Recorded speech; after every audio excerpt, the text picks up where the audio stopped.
The engines wind down, and the intercom comes on with the captain jocularly welcoming us to our destination.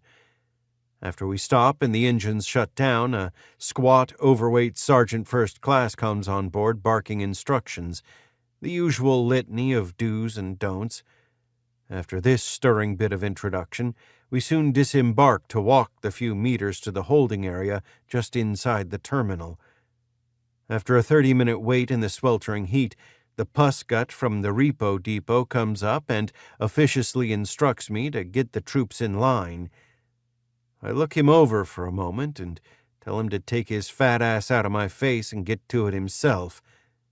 He starts to say something when the major tells him basically the same thing, but adds an extra comment about how a reassignment to a line unit might do wonders for his waistline.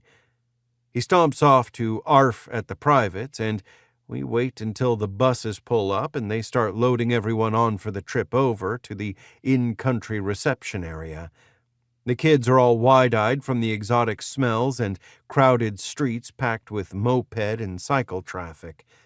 In the stalls that line the roads, all manner of consumer products are marketed. Thin, ascetic-looking Vietnamese hawk everything from WD-40 to stereos. There is a kaleidoscope of garishly painted signs and a proliferation of girls in brightly colored ao dais with the slit down the side, the Susie Wong skirt dress of Vietnam.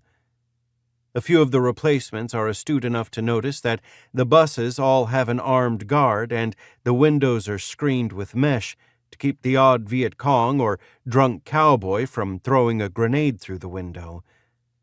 We wind through Saigon to the barracks and in the in-processing point where we are issued our jungle fatigues and another clothing packet, U.S. Army, tropical, 1 set each, and processed to our units.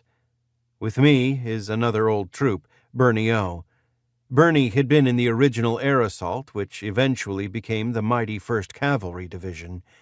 He's been around the military so long, he's developed the easy grace of a seasoned pickpocket in a crowded subway car.